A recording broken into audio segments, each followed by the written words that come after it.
নেতা খালেদা জিয়ার রাতে BNP vice chairman Sadeque Hossain খোকাকে হাসপাতালে দেখতে গিয়ে বলেন হামলা চালিয়ে আন্দোলন দমানো যাবে না। রিপোর্ট করছেন সাইফুল ইসলাম।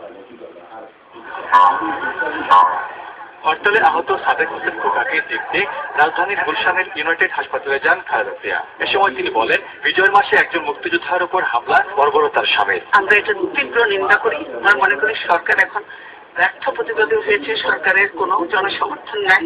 এই সরকার কোথায় কোথায় মুক্তিযুদ্ধের কথা বলে, অথচ একজন মুক্তিযোদ্ধা খোকা, তার উপরে এর আগেও একবার আক্রমণ করেছিল, আবারও এবার এমন ভাবে আক্রমণ করেছে, আমরা ছুরি পেয়েছে যে আল্লাহ বাঁচিয়ে দিয়েছে। ছাত্রলীগ যুবলীগ কর্মীরা খোকার উপর হামলা চালিয়েছে অভিযোগ করে দোষীদের বিচার চান খালেদা জিয়া। গণতন্ত্র নয়, একটা বর্বর দল। এদেরকে আওয়ামী লীগকে অন্য কখনো আওয়ামী লীগের আগে বিচার করা উচিত সারা বাংলাদেশের মানুষের। আমরা তাদের সকলের বিচার চাই, তাদের যারা এগুলো করেছে তাদের সকলকে ধরতে হবে, বিচার করতে হবে। জনগণের ইস্যুতে ডাকা হরতালে ঢাকাবাসীর সমর্থন ছিল বলেও দাবি করেন খালেদা জিয়া। সাইফুল ইসলাম, RTV, ঢাকা। তবু খালেদা যুদ্ধাপরাধী ও পুত্রদের বাঁচাতে হরতাল দিয়ে ভোগান্তি বাড়াচ্ছেন।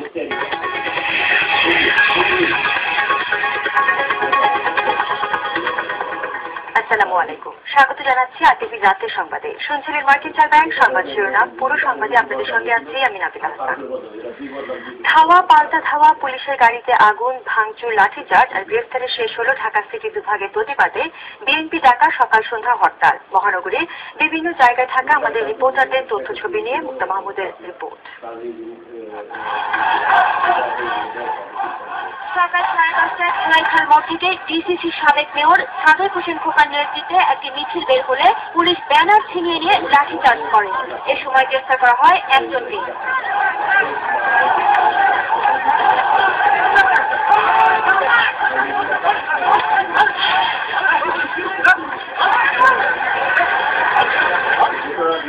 পুলিশ সাদেক হোসেন খোকাকে ঘিরে রাখে। এ সময় খোকা অভিযোগ করেন শান্তিপূর্ণ কর্মসূচিতে পুলিশ দমন নীতি চালাচ্ছে। গ্রেফতার এবং লাঠিচার্জের মাধ্যমে তারা এই দমন নীতি পরিচালনা করছে। আমরা মনে করি এটা সরকার, একটা গণতান্ত্রিক সরকারের কাছ থেকে এই ব্যবহার আশা করা যায় না। সারা বাংলাদেশের মানুষ, বিশেষ করে আওয়ামী লীগের 70-80% লোক এই আন্দোলনের সাথে সম্পৃক্ত। এর কিছুক্ষণ পরেই খোকার নেতৃত্বে মিছিলটি মহানগর দায়রা জজ আদালত পর্যন্ত আসলে মিছিলকারীরা পুলিশের একটি মোটরসাইকেল ও একটি গাড়িতে আগুন ধরিয়ে দেয়। এর পরপরই ওই এলাকা রণক্ষেত্রে পরিণত হয়। পুলিশ টিয়ারশেল নিক্ষেপ ও লাঠিচার্জ করে।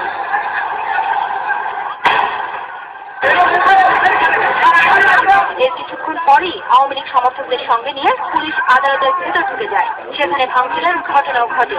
পরে পুলিশ ঢাকা আইনজীবী সমিতির সাধারণ সম্পাদের পক্ষ থেকে খোকাকে আটক করে নিয়ে যায়।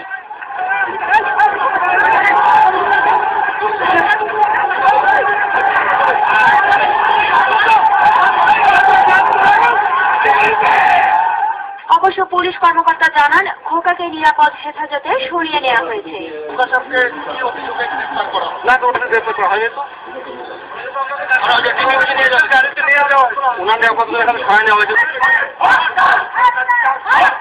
এদিকে সংসদ ভবনের বিএনপির সংসদ সদস্যরা মিছিল বের করলে সেখানেও পুলিশের ধাওয়ার শিকার হন নেতাকর্মীরা। দুপক্ষের মধ্যে দফায় দফায় চলে ধস্তাধস্তি।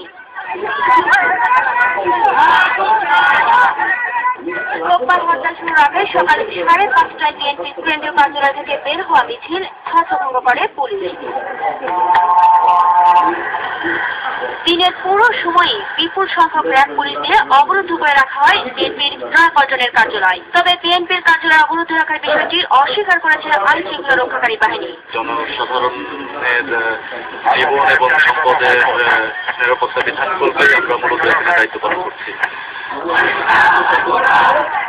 হরতালে রাজধানীর প্রধান সড়কগুলোতে ছিল বিপুল সংখ্যক র্যাব পুলিশ। শাহবাগ, মতিঝিল সহ কয়েকটি এলাকা ছিল হরতাল বিরোধীদের দখলে।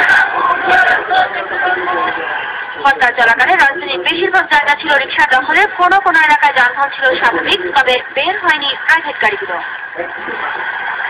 মুক্তা মাহমুদ, RTV, ঢাকা।